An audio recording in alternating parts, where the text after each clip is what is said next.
तो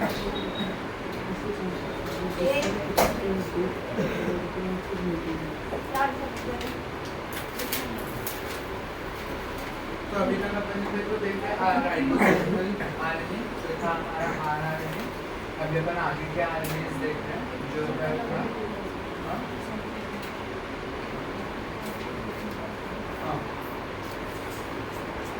तो अपन आगे देखेंगे अपना टीआरएनए, एमआरएनए और एचएनआरएनए।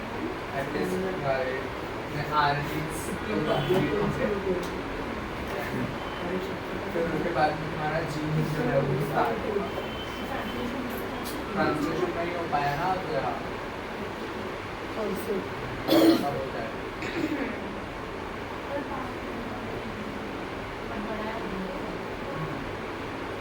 तो चलो कोई बात नहीं, नेक्स्ट लेक्चर में कर लेंगे। नेक्स्ट लेक्चर वैसे भी ये चैप्टर खत्म हो रहा है। हाँ क्योंकि ट्रांसलेशन के बाद में छोटे छोटे से टॉपिक्स बाकी रहेंगे। DNA fingerprint, human genome project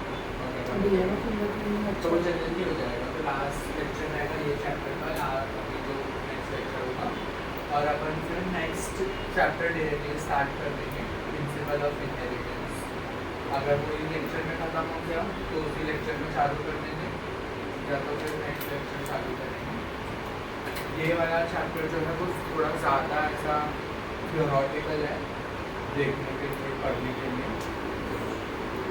और प्रिंसिपल ऑफ इनहेरिटेंस जो है वो थोड़ा ज़्यादा प्रैक्टिकल है। वो वहाँ पर एप्लीकेशन बेस्ड क्वेश्चन जो है वो ज़्यादा रहते हैं as compare to molecular genetics. तो नेक्स्ट लेक्चर में will be finishing off molecular genetics. और नेक्स्ट लेक्चर तुम्हारा वाइवा भी रहेगा, जो मैंने पूरा रिवाइज कराया। हाँ आज तक नेक्स्ट लेक्चर कल नहीं है, कल संडे।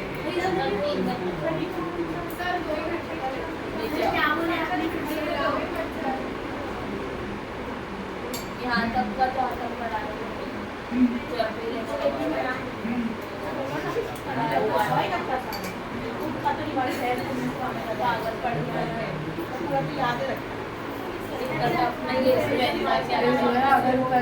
आने में बहुत लगते हैं जो भी अंदर पड़ा है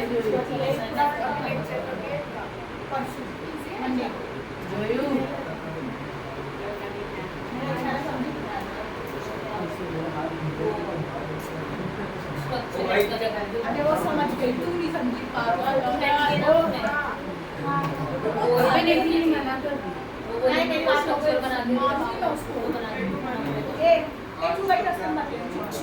अबे लेकिन मैं क्या बोलूं?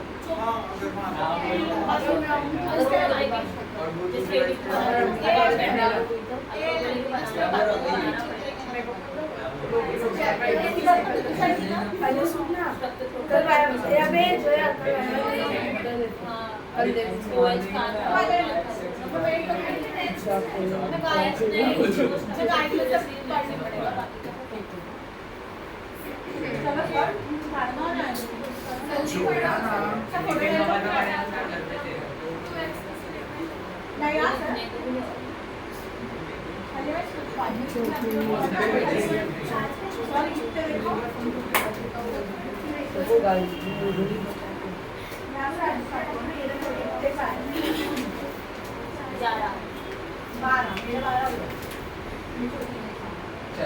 तो अपन नेक्स्ट अपना आरएनए पढ़ेंगे, जो है अपना टीआरएनए या फिर ट्रांसफर आरएनए। तो यहाँ पर अपन इसको ट्रांसफर आरएनए क्यों बोलते हैं? सबसे पहले तो इसका नाम इसको अपन ने ऐसा क्यों दिए? बिकॉज ये क्या करता है, ये इंफॉर्मेशन ट्रांसफर करता है फ्रॉम एमआरएनए टू प्रोटीन। समझना है, टीआरएनए का नाम ऐसा ट्रांसफर आरएनए क्यों करते हैं? बिकॉज ये क्या करता है, ये इंफॉर्मेशन को ट्रांसफर करता है फ्रॉम mRNA टू प्रोटीन।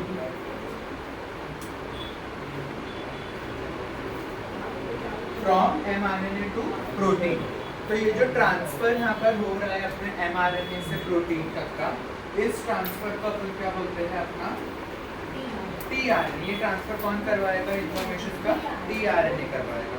तो ये जो टीआरएनए है, ये कैसे ट्रांसफर करने वाला है इंफॉर्मेशन को? इसको अपन सल्यूबल आरएनए भी बोलते हैं या अडैप्टर आरएनए भी बोलते हैं। अब इसका नाम ऐसा क्यों, वेरिएबल नाम अपन ने इसको क्यों दिए? इसको टीआरएनए क्यों बोले? बिकॉज इंफॉर्मेशन ट्रांसफर करेगा फ्रॉम एमआरएनए टू प्रोटीन। तो जैसा अपन ने इंफॉर्मेशन को डीएनए से आरएनए में ट्रांसफर करवाया था ट्रांसक्रिप्शन से, वैसे यहाँ पर ये क्या करने वाला है, जो वो एमआरएनए के अंदर जो इंफॉर्मेशन है उस इंफॉर्मेशन को प्रोटीन के अंदर कोड करने का काम करता है टीआरएनए। इसको अडैप्टर आरएनए भी बोलते हैं। अडैप्टर आरएनए इसको ऐसा क्यों बोलते हैं?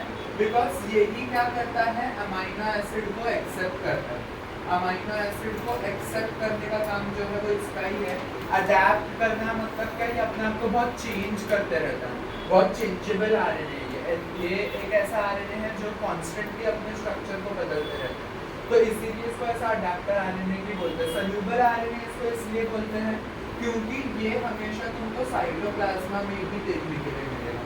साइटोप्लाज्मा इसका जो है पूरा घर है, अगर ये बनता भी है, चाहे जो भी आरएनए, जब भी हम आरएनए की बात करते हैं सारे आरएनए बनेंगे किधर, न्यूक्लियस के अंदर। बिकॉज आरएनए बनने का प्रोसेस इज ट्रांसक्रिप्शन, तो सब ट्रांसक्रिप्शन से ही बनने वाले। ट्रांसक्रिप्शन किधर होने वाला है, न्यूक्लियस में, तो वो आरएनए बनने का वाला है न्यूक्लियस में। तो जब हम लोग लोकेशन ऑफ सिंथेसिस की बात करते हैं, कोई नवल की बात नहीं है, सब आरएनए का सेम ही है। जो क्या होने वाला है, उसका न्यूक्लियस ही होने वाला है जब अपन इसके लोकेशन की बात कर रहे हैं कि किधर पे बना।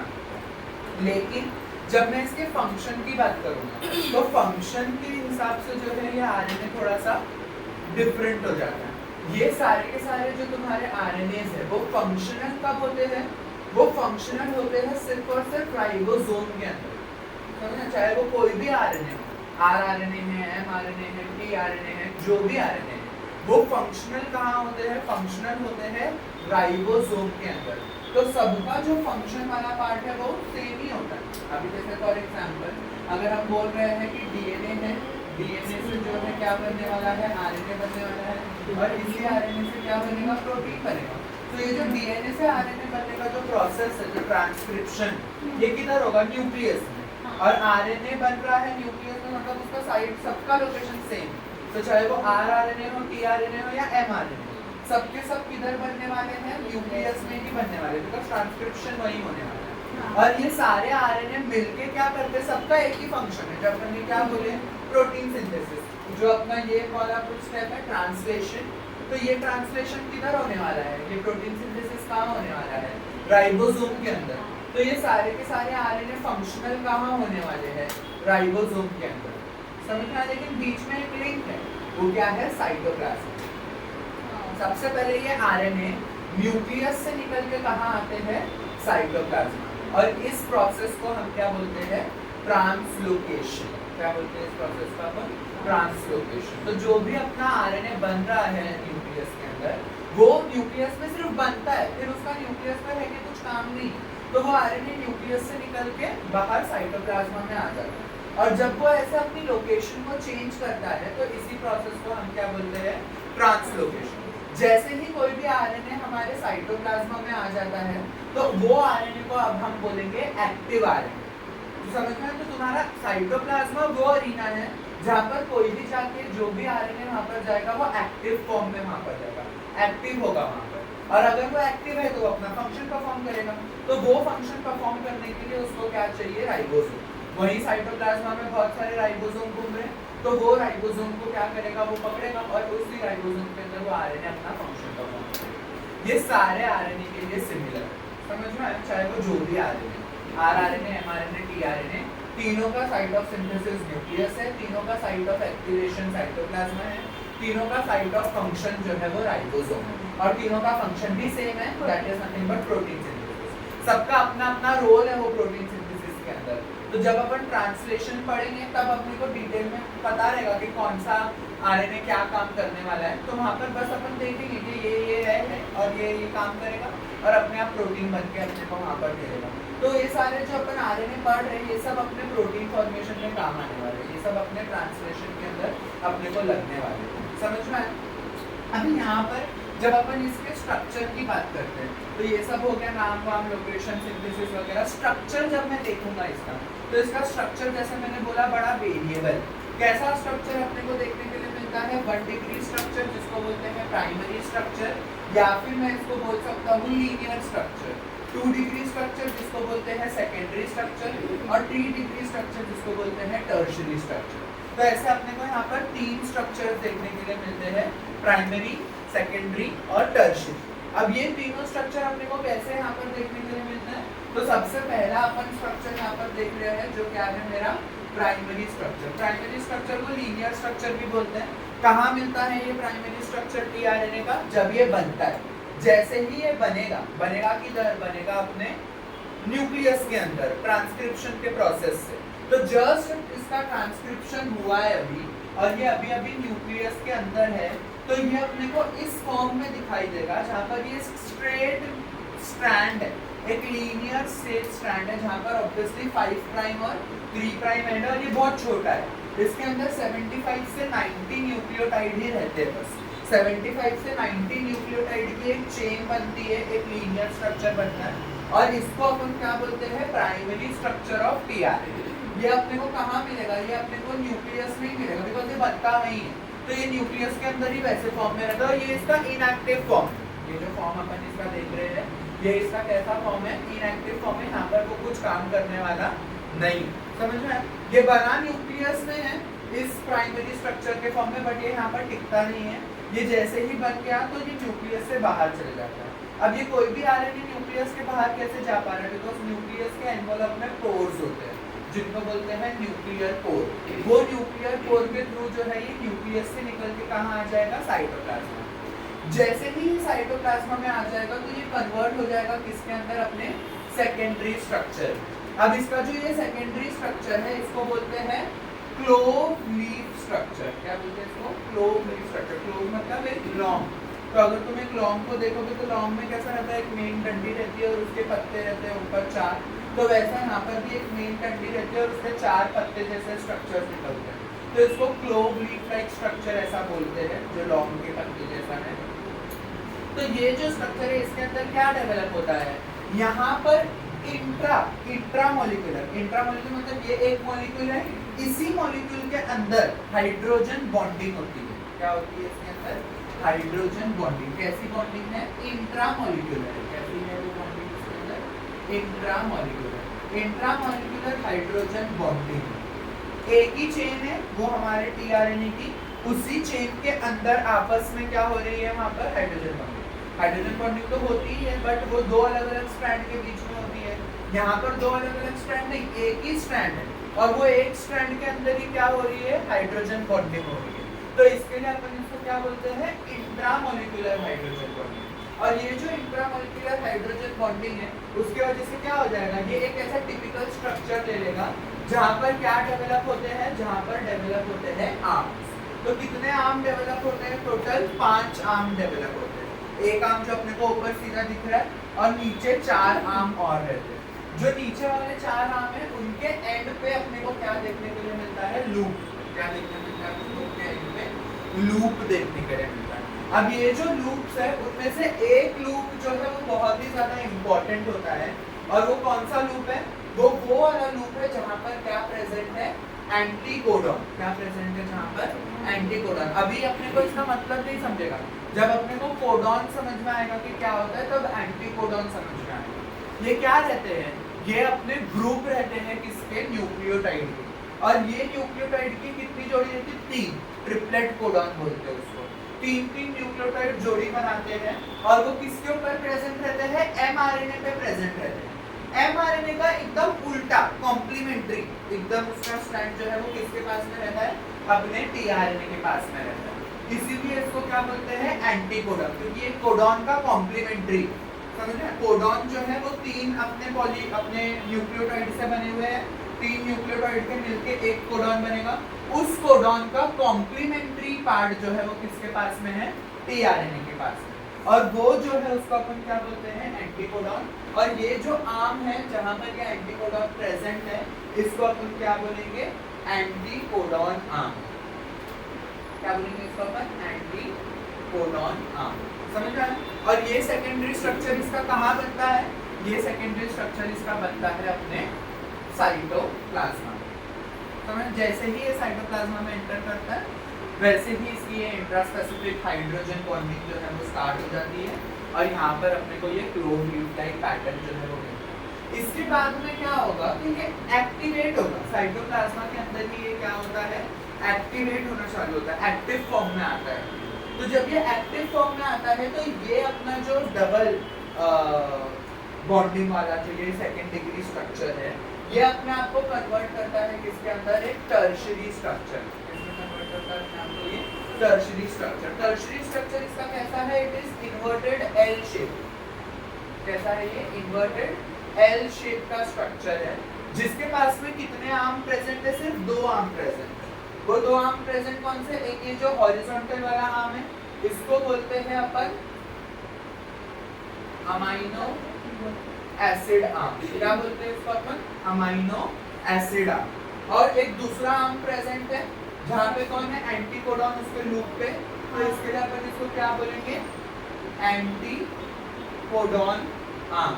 और उसी आर्म के ऊपर लूप है और उस लूप के ऊपर क्या प्रेजेंट है हमारे, एंटीकोडॉन। तो स्ट्रक्चर जो है वो यहाँ पर कैसा है इसका, it is activated form of tRNA, inverted L shape में प्रेजेंट है, जहाँ पे 2 आर्म और एक लूप है। जहाँ पर लूप नहीं है उस आर्म को बोलते हैं अमाइनो एसिड आर्म, जहाँ पर लूप है उसको बोलते हैं एंटीकोडॉन आर्म, और उस लूप के ऊपर क्या प्रेजेंट है, एंटीकोडॉन प्रेजेंट है। अभी ये जो हमारा बिना लूप वाला जो अपना एंड है, वहाँ पर 3 प्राइम एंड जो है वो बहुत इंपॉर्टेंट है। 3 प्राइम एंड इंपॉर्टेंट क्यों है, क्योंकि उसके ऊपर क्या है, अमाइनो एसिड एक्सेप्टर साइट।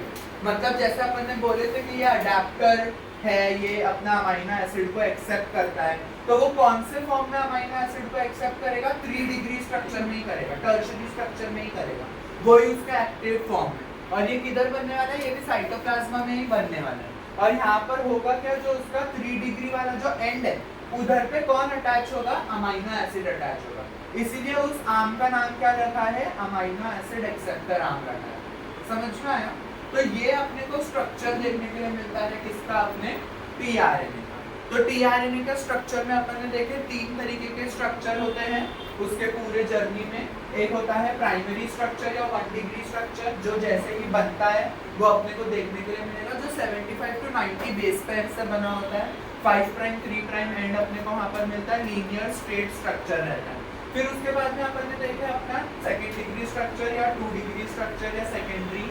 यहाँ पर क्या होता है, इंट्रामोलिकुलर हाइड्रोजन बॉन्डिंग होनी स्टार्ट हो जाती है, उसके वजह से ये क्लोव लीफ लाइक पैटर्न देता है, जहाँ पे 5 आर्म और 4 लूप प्रेजेंट रहते हैं, जिसमें से एक लूप पे अपने एंटीकोडॉन रहेंगे, जिसके वजह से हम उस आर्म को एंटीकोडॉन आर्म बोलेंगे। यहाँ पर और ज्यादा बॉन्डिंग होगी, जिसके वजह से क्या हो जाएगा, ये एक्टिव फॉर्म में आएगा। वो एक्टिव फॉर्म जो है वो उसका इन्वर्टेड एल शेप स्ट्रक्चर है, जहाँ पर अपने को 2 आर्म और एक लूप देखने मिलता है। जो लूप के ऊपर आर्म है वो हमारा रहेगा एंटीकोडॉन आर्म, क्योंकि उस लूप पे एंटीकोडॉन रहेंगे। और जो हमारा दूसरा आर्म है जहाँ पर अमाइनो एसिड अटैच होने वाला है उसके 3 प्राइम वाले एंड के ऊपर, उस आर्म को बोलते हैं अमाइनो एसिड एक्सेप्टर आर्म। तो ये अपने को स्ट्रक्चर देखने के लिए मिलता है अपने टीआरएनए। यही टीआरएनए के अपने को टाइप्स भी मिलते हैं। तो कैसे टाइप्स रहते हैं टीआरएनए के, 2 टाइप के टीआरएनए रहते हैं, चार्ज्ड टीआरएनए और अनचार्ज्ड टीआरएनए। चार्ज्ड टीआरएनए मतलब क्या, ऐसा टीआरएनए जहाँ पर टीआरएनए है और उस टीआरएनए से कौन कनेक्टेड है, अमाइनो एसिड। तो टीआरएनए और अमाइनो एसिड दोनों एक दूसरे से जुड़े हुए, तो ऐसे अपना टीआरएनए जो रहेगा इसको क्या बोलेंगे, चार्ज टीआरएनए। इसका मतलब ये अभी क्या करने वाला है, ये अभी अपना फंक्शन परफॉर्म करने वाला है, ये अमाइनो एसिड को राइबोसोम में अभी लेकर जाने वाला है, ये वो इंफॉर्मेशन ट्रांसफर अभी करेगा, तो उसको अपन बोलेंगे चार्ज टीआरएनए। जहाँ पर अभी तक का उसने अपना फंक्शन परफॉर्म नहीं किया है, वो अभी फंक्शन परफॉर्म करने जा रहा है, क्योंकि अभी भी उसके पास में अमाइनो एसिड है। फिर उसके बाद में आता है हमारा अनचार्ज्ड टीआरएनए। अनचार्ज्ड टीआरएनए मतलब सिर्फ नॉर्मल टीआरएनए ही है, उसके पास में अभी कोई भी अमाइनो एसिड कुछ भी ग्रुप नहीं है। तो ये कौन सा टीआरएनए है, जहां पर से अमाइनो एसिड जो है वो ऑलरेडी जा चुका, मतलब इसने अपना फंक्शन जो है वो परफॉर्म करके आ गया। अब ये क्या करेगा, ये नया अमाइनो एसिड ढूंढेगा। जो अनचार्ज्ड टीआरएनए है ये क्या करेगा, ये नया अमाइनो एसिड ढूंढेगा और उसको पकड़ेगा, क्योंकि इस अनचार्ज को वापस से क्या होना है, चार्ज होना है, और वो चार्ज होकर अपना फंक्शन करने के लिए वो जाएगा। और ये पूरा रिएक्शन किधर होता है, ये पूरा रिएक्शन होता है इसके साइटोप्लाज्मा के लिए। कहाँ होता है ये सब कुछ, साइटोप्लाज्मा। ये साइटोप्लाज्मा के अंदर यही रिएक्शन मैंने तुमको लिखा के दिया है, जो क्या है तुम्हारा चार्जिंग ऑफ टीआरएनए। किसका चार्जिंग है, टीआरएनए का। तो क्या यहाँ पर रिएक्शन में होने वाला है, देखो 2 स्टेप का रिएक्शन है। पहला स्टेप क्या है रिएक्शन में, जो भी अमाइनो एसिड चाहिए उसको, वो अमाइनो एसिड को रिएक्ट करना पड़ेगा किसके साथ में, एटीपी के साथ में। तो जब एटीपी के साथ में वो अमाइनो एसिड रिएक्ट करता है तो क्या होता है, जो सेकेंड फॉस्फेट एनहाइड्राइड बॉन्ड है, अब मैं वो एक्सप्लेन नहीं करूंगा वो क्या है, वो सेकेंड फॉस्फेट एनहाइड्राइड बॉन्ड टूट जाता है इसमें से, और ये अपना एएमपी जो है वो किसके साथ में जुड़ जाएगा, अमाइनो एसिड के साथ। एसिडिक ग्रुप इधर से चल जाएगा। एसिडिक ग्रुप क्या है, C डबल बॉन्ड OOH है। यहाँ से क्या हो रहा है कि ये H इधर से रिमूव हो जा रहा है, और ये H यहाँ पर गया और उसकी जगह क्या लग गया, AMP। तो अब इसको एसिडिक ग्रुप नहीं बोलेंगे, अब ये ऑयल ग्रुप है। ये तुम्हारा एक फंक्शनल ग्रुप है। जब तुम कार्बोक्सिलिक एसिड पढ़ोगे तो वहाँ पर वो आता है, जिसको अपन बोलते हैं बेंजोइल एसिड या फिर तुम्हारा फिनोइल एसिड। तो ये ऑयल ग्रुप है जो यहाँ पर बनता है। तो ये ऑयल ग्रुप इधर पे बन रहा है, असाइल ग्रुप बन रहा है कहाँ पर, तुम्हारे अमाइनो एसिड में। तो वो अमाइनो एसिल AMP बन जाएगा, और वो जो तुम्हारा इनऑर्गेनिक फॉस्फेट है वो यहाँ से निकल जाएगा। समझ में आया? फिर उसके बाद में क्या होगा, जो अमाइनो एसिड AMP बना है तुम्हारे पास में, वो क्या करेगा, वो रिएक्ट कर रहा है किसके साथ में, टीआरएनए के साथ। और ये रिएक्शन जब होगा तो इसको क्या चाहिए, यहाँ पर एंजाइम चाहिए। एंजाइम का नाम तुमको याद रखना है कि क्या है वो enzyme, amino acid tRNA synthesis. तुमको जो बनाना है, तुमको टीआरएनए को अमाइनो एसिड से जोड़ना है, तो तुमको उसी का सिंथेटेज वाला अपना जो एंजाइम है वो यूज करना है यहाँ पे। तो हम यहाँ पर ये एंजाइम को यूज करेंगे, तो क्या होगा, ये जो अमाइनो असाइल ग्रुप है वो अपने अंदर से ये AMP को निकाल देता है, और वहाँ पे क्या कनेक्ट हो जाएगा, टीआरएनए। कौन से एंड पे से, 3 प्राइम एंड पे से। क्यों 3 प्राइम एंड पे, याद करो 3 प्राइम एंड के ऊपर क्या है, शुगर है, और वो शुगर का कौन सा पार्ट है, 3rd कार्बन, जहाँ पर OH ग्रुप है। तो वो OH ग्रुप अपने ये कार्बोक्सिलिक एसिड के साथ में रिएक्ट करेगा जो अमाइनो एसिड के पास है, तो वाटर लॉस होगा वहां से, और उनका बॉन्ड उधर पे बनेगा। समझ में आया? हाँ। यहाँ पर OH है, यहाँ पर अपना कार्बोक्सिलिक एसिड है, H इधर से निकला, OH इधर से निकला, वाटर बन के वो निकल जाएगा, इधर का O अब जो है वो डायरेक्टली कनेक्ट होगा किसके साथ, 3 प्राइम एंड ऑफ टीआरएनए के साथ। कोई भी चीज ऐसा रैंडमली नहीं हो रही है, हर चीज के पीछे पूरी केमिस्ट्री, अगर तुम उसको समझोगे तो तुमको वो चीज याद रहेगी। तो यहाँ पर अपना अमाइनो एसाइल ग्रुप है जो AMP के साथ में जुड़ा है, वो AMP को निकाल देता है यहाँ से। ये AMP वापस से अपने इनऑर्गेनिक फॉस्फेट को लेकर खुश हो जाएगा बाद में। यहाँ पर जो ये अमाइनो एसाइल ग्रुप है वो किसके साथ में कनेक्ट हो जाएगा, टीआरएनए के साथ। और ये जो बन गया है यहाँ पे अमाइनो एसिड टीआरएनए, यही क्या है तुम्हारा, चार्ज्ड टीआरएनए। यही क्या है तुम्हारा, चार्ज्ड टीआरएनए। और ये अब अपना फंक्शन परफॉर्म करने के लिए जाएगा। तो चार्ज टीआरएनए का मतलब क्या, ये तुम्हारा टीआरएनए है, जहाँ पर इधर पे क्या है, अपने एंटीकोडॉन है, इसके ये 3rd प्राइम के ऊपर कौन बैठ जाएगा आके, ये अमाइनो एसिड। समझ में आया?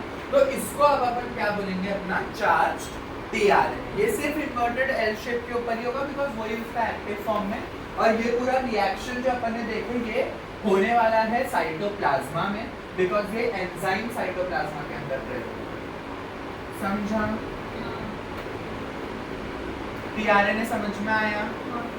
तो यहाँ पे अपना टीआरएनए खत्म। नेक्स्ट आरएनए पे अपन जा रहे हैं, जो क्या है हमारा मैसेंजर आरएनए या फिर mRNA। और यहाँ पे अपना मैसेंजर आरएनए और आरआरएनए दोनों, एचएनआरएनए दोनों साथ में ही होगा। एचएनआरएनए अलग से अपने को देखने की करने की जो है जरूरत है। तो यहाँ पर अपन क्या बोल रहे हैं कि जो मैसेंजर आरएनए है वो क्या है।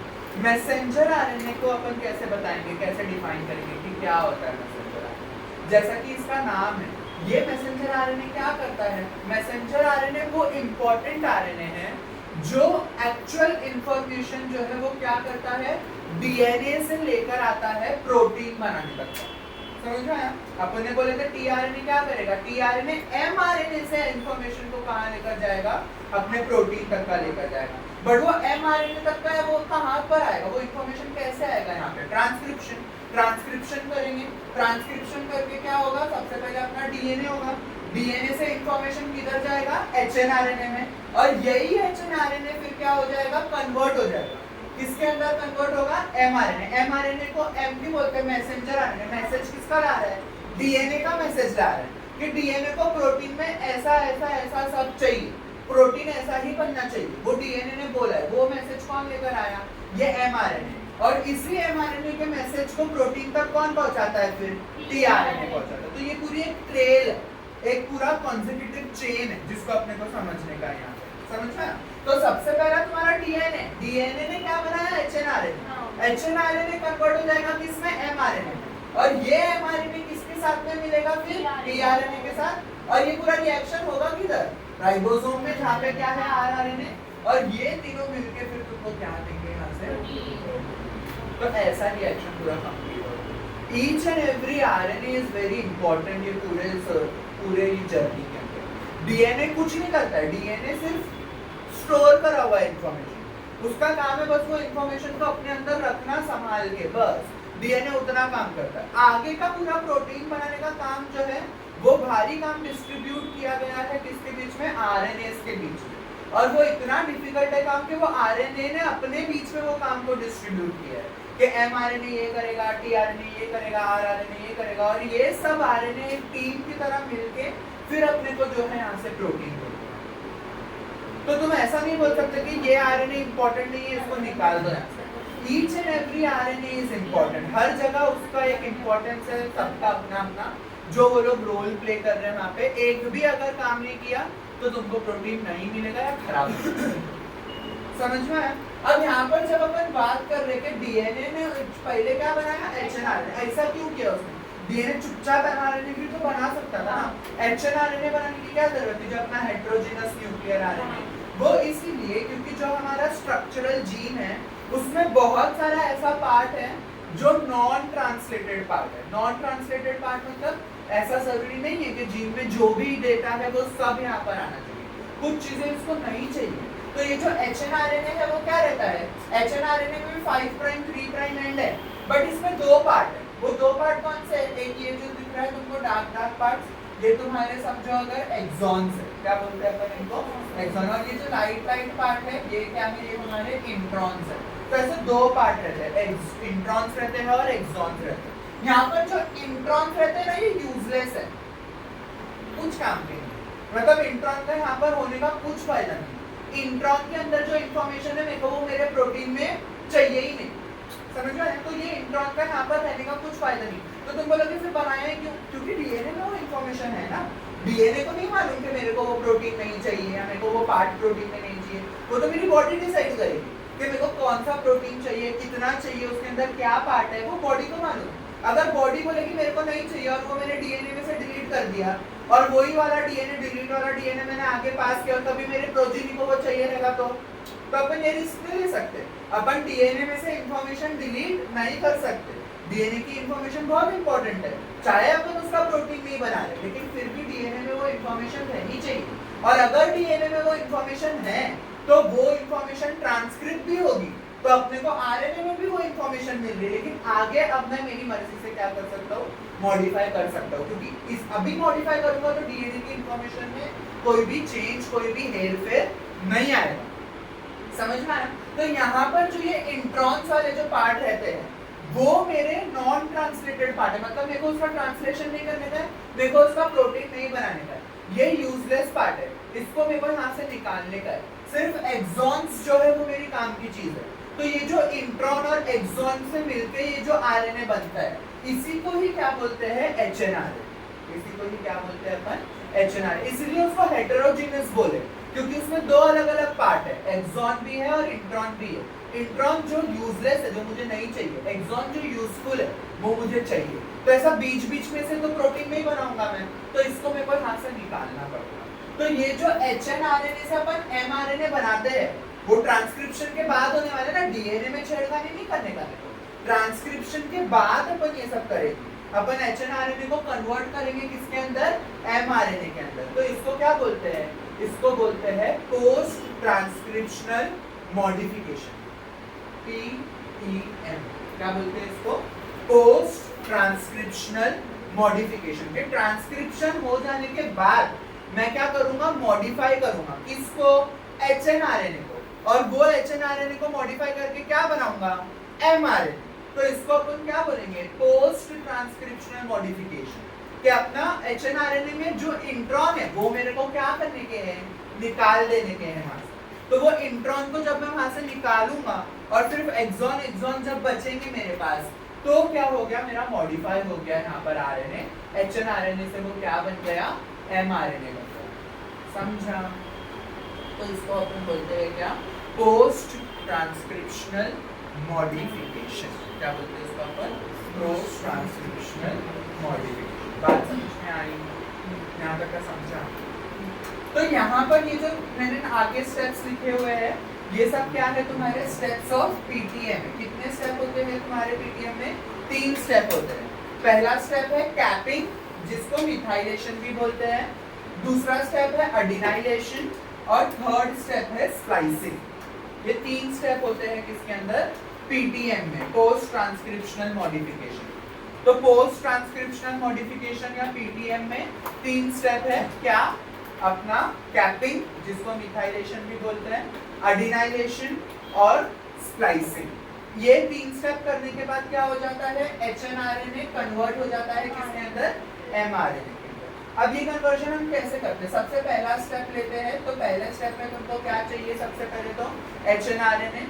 उस HNRNA को रिएक्ट करवाएंगे अपन किसके साथ में, 7-मिथाइल GTP के साथ में। मतलब GTP है तुम्हारे पास में, वो GTP का जो 7th वाला कार्बन है, जो तुम्हारा साइकिल है ग्वानिन का, उसके 7th कार्बन पे मैंने क्या लगाया है, मिथाइल ग्रुप लगाया है। तो इसको अपन क्या बोलते हैं, 7-मिथाइल GTP। ये 7-मिथाइल GTP रिएक्ट करवाऊंगा किसके साथ में, HNRNA के साथ में, और ये अटैच होगा किधर, उसके 5 प्राइम एंड पे। तो यहाँ पर ये रिएक्शन के बाद में क्या हो जाता है, 5 प्राइम, जो अपना 5 प्राइम वाला एंड है, उसके ऊपर कौन आ जाता है, 7-मिथाइल GTP। तो GTP तो वो क्या चेन के साथ में मिल जाएगा, जो चीज स्टैंड आउट करेगी वो मिथाइल ग्रुप है। इसीलिए इस रिएक्शन को क्या बोला मैंने, मिथाइलेशन। और अब जो यहाँ पर स्ट्रक्चर बनता है, इसको अपन क्या बोलते हैं, मिथाइलेटेड HNRNA। क्या बोलते हैं अपन इसको, मिथाइलेटेड HNRNA। ये पोस्ट ट्रांसक्रिप्शनल मॉडिफिकेशन का स्टेप नंबर 1 है। कैपिंग बोलते हैं अपन इसको। कैपिंग क्यों, क्योंकि जो हेड है, जो अपना 5 प्राइम है वो हेड है, उसके ऊपर अपन ने टोपी जैसा लगा दिए जो क्या, मिथाइल ग्रुप। तो इसके लिए कैपिंग भी बोलते हैं। मिथाइलेशन क्यों बोल रहे हैं, क्योंकि 7-मिथाइल GTP मैंने ऐड किया 5 प्राइम पे, तो GTP तो चेन के साथ में मिल जाएगा, बट जो चीज स्टैंड आउट करेगी वो है उसका मिथाइल ग्रुप। अब मैं उसको क्या बोलूंगा, मिथाइलेटेड RNA, HNRNA स्पेसिफिकली। समझ में आया? अब नेक्स्ट स्टेप पे जा सकते हैं। नेक्स्ट स्टेप क्या है, नेक्स्ट स्टेप है अडिनाइलेशन। अडिनाइलेशन मतलब एडिशन ऑफ अडिनाइल ग्रुप। अडिनाइल ग्रुप क्या यूज कर रहा हूं मैं यहाँ पर, अडिनाइलिक एसिड। क्या यूज कर रहा हूँ इधर पे मैं, अडिनाइलिक एसिड। अडिनाइलिक एसिड क्या है, ये बस तुम्हारे ATP का fancy name. Adenylic acid is nothing but ATP। ATP उसके एसिडिक फॉर्म में रहेगा क्योंकि उसमें फॉस्फोरिक एसिड लगा हुआ है। तो वो फॉस्फोरिक एसिड वो एसिडिक फॉर्म की वजह से हम उसको क्या बोलते हैं, अडिनाइलिक एसिड। ये अडिनाइलिक एसिड में किसके साथ में रिएक्ट करवा रहा हूँ, मिथाइलेटेड HNRNA के साथ। तो होगा क्या, पहला वाला रिएक्शन किधर हुआ था, अपने 5 प्राइम एंड पे। तो दूसरा रिएक्शन किधर होगा, 3 प्राइम एंड पे। तो यहाँ पर क्या होगा, मैं एक एंजाइम यूज कर रहा हूँ जिसका नाम क्या है, पॉलीएडिनाइलेज। क्या है एंजाइम का नाम, पॉलीएडिनाइलेज। अडिनाइलेज मतलब अडिनाइन वाला जो ग्रुप है उसको ऐड करेगा। पॉली मतलब बहुत सारा, एक अडिनाइलिक एसिड नहीं यूज करेंगे, एक ATP नहीं यूज करेंगे, बहुत सारा ATP यूज करते जा रहे एक पॉलीमेरिक कंपाउंड अपन बनाएंगे किसके ऊपर, 3 प्राइम के ऊपर। अब इसको अपन क्या बोलेंगे, अब इसको अपन बोलेंगे पॉली एडिनाइलेट HNR। अब इसको अपन क्या बोलेंगे, पॉली एडिनाइलेट HNR। समझ में ना, क्लियर है मतलब। तो यहाँ पर अपन ने क्या बोले कि HNRNA है, उसको अपन 7-मिथाइल GTP के साथ रिएक्ट करवा रहे हैं। तो क्या हो गया, 5 प्राइम के ऊपर ये मिथाइल ग्रुप ऐड हो गया, तो मिथाइलेटेड RNA बन गया। ये मिथाइलेटेड आरएनए को रिएक्ट करवाऊंगा किसके साथ, एडिनाइलिक एसिड के साथ, जो क्या है मेरा एटीपी। ऐसे बहुत सारे एडिनाइलिक एसिड के साथ में रिएक्ट कराऊंगा तो वो न्यूक्लियोटाइड जुड़ते जाएगा जुड़ते जाएगा जुड़ते जाएगा, तो ऐसे बहुत सारे ए इधर पे जुड़ जाएंगे। ये रिएक्शन कराने के लिए पॉलीएडिनाइलेज एंजाइम यूज करना पड़ेगा। एडिनाइलेज क्यों, क्योंकि एडिनाइलिक एसिड यूज कर रहे हो। पॉली क्यों, क्योंकि एक नहीं होगा, बहुत सारे ऐड होंगे। और अब जो तुम्हारे पास में ये स्ट्रक्चर बन जाएगा, इसको अपन बोलेंगे पॉलीएडिनाइलेट एच। समझ में आया? अब ये जो बन गया